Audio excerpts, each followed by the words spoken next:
আসসালামু আলাইকুম গাইস, কেমন আছেন আপনারা? আজকে আমি তৈরি করব ভিন্ন রকমভাবে একটু মাছ ভুনা। আমি প্রথমে মাছগুলো ধুয়ে পরিষ্কার করে নিয়েছি। এই মাছগুলোতে এখন আমি 4 চামচ চালের গুঁড়া, হাফ চামচ লবণ আর 2 চামচের মতো কর্নফ্লাওয়ার অ্যাড করব।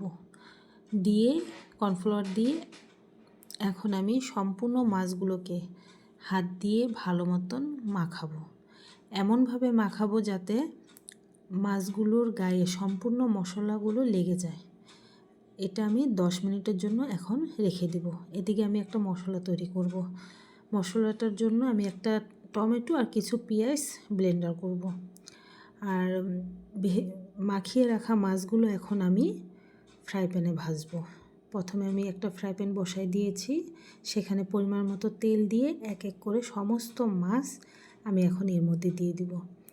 দিয়ে মাছগুলোকে খুব ভালোভাবে এপিঠ ওপিঠ দুই পিঠে খুব সুন্দরভাবে লাল করে ভাজবো।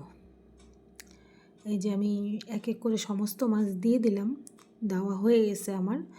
এখন আমি এই মাছগুলোকে খুব সুন্দরভাবে লাল করে ভাজবো হালকা আঁচে। এই দেখুন আমার মাছগুলো ভাজা হয়ে গেছে। এখন আমি এই মাছগুলো তুলে নেব। তুলে নিয়ে এই তেলেই আমি এখন রান্নাটা করব। প্রথমে আমি ব্লেন্ডার করা পেঁয়াজ আর টমেটো বাটা দিয়ে দিলাম। তারপরে এখানে 1 চামচ আদা রসুন বাটা আমি অ্যাড করেছি, ওটা দেখানো হয়নি। তারপরে দিলাম পরিমাণ মতো লবণ, হাফ চামচের মতো ধনিয়া জিরা গুঁড়া, 1 চামচ মরিচের গুঁড়া, হাফ চামচের মতো হলুদ গুঁড়ো দিয়ে এখন সমস্ত মশলা আমি খুব ভালোভাবে কষাবো, যাতে মশলাগুলো থেকে তেল আলাদা হয়ে যায়। এই দেখুন মশলাটা আমার সুন্দরভাবে কষানো হয়ে গেছে। এখন আমি ভেজে রাখা মাছগুলো এক এক করে এখানে সম্পূর্ণ মাছ দিয়ে দিব। মাছ আমার সম্পূর্ণ দেওয়া হয়ে গেছে। এখন আমি এই মাছগুলোকে একটু কষাবো, মানে সামান্য 2 থেকে 3 মিনিটের মতো এখন আমি নাড়াচাড়া করব। করার পর উপর থেকে একটু কাঁচামরিচ অ্যাড করব। কাঁচামরিচটা দিয়ে এখন আমি মাছটাকে আবার খুব সুন্দর করে কষাবো। তারপর হালকা একটু পানি দিব।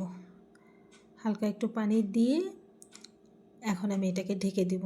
ঢেকে 5 মিনিটের মতো রান্না করব। আমার 5 মিনিট রান্না হয়ে গেছে।